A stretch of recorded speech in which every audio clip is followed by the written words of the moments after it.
হুগলির SP office অভিযান ঘিরে ধুন্ধুমার। লকেট চট্টোপাধ্যায়ের মিছিলে বাধা দেওয়ার অভিযোগ পুলিশের বিরুদ্ধে। ব্যারিকেড ভেঙে এগিয়ে যাওয়ার চেষ্টা শুরু হয়। ধুন্ধুমার পরিস্থিতির সৃষ্টি হয় সেখানে। এরপরেই রাস্তায় শুয়ে পড়ে চলে প্রতিবাদ।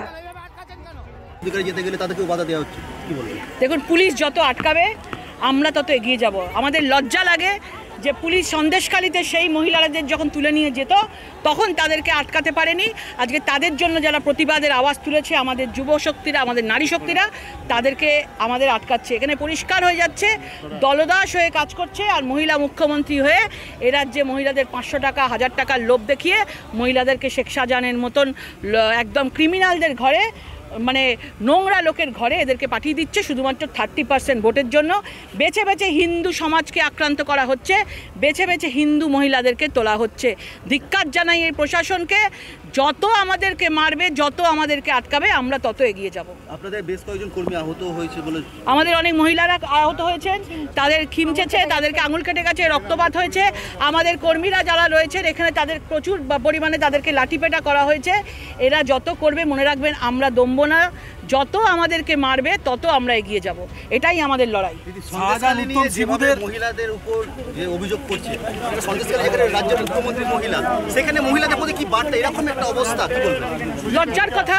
মহিলাদের এরকম ভাবে, মানে একজন মহিলা মুখ্যমন্ত্রী হয়ে মহিলাদের জন্য তিনি একটা সেন্টেন্স পর্যন্ত উনি বলেননি, একটা কথা উনি বলেননি। উপরন্তু শেখ শাহজাহানকে তিনি আড়াল করে রেখেছেন। এটাই লজ্জার কথা যে ভোট ব্যাংকের পলিটিক্সের জন্য হিন্দু মহিলাদেরকে যখন অত্যাচার হচ্ছে, তিনি একজন বাংলার মুখ্যমন্ত্রী হয়ে, মহিলা মুখ্যমন্ত্রী, তিনি কিছু করছেন না।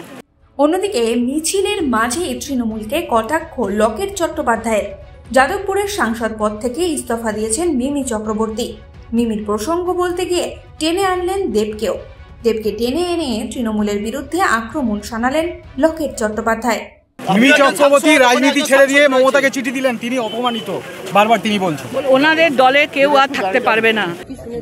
I had already given my resignation letter to her.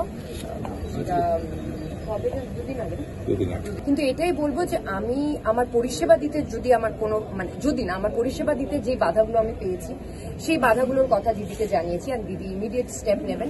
ওদের লোভ ঝোপ দেখিয়ে তাদেরকে রাখার চেষ্টা করছে। যেমন দেবকে আবার ফিরিয়ে আনা হয়েছে, নানা রকম লোভ দেখিয়েছে, টোপ ফেলেছে, সেরকম এদের এখানে মহিলারা যারা সাংসদ রয়েছে তারা তো এই দলে আর থাকতে পারবে না। কারণ মহিলা মুখ্যমন্ত্রী হয়ে মহিলাদের আওয়াজ উনি শোনেন না।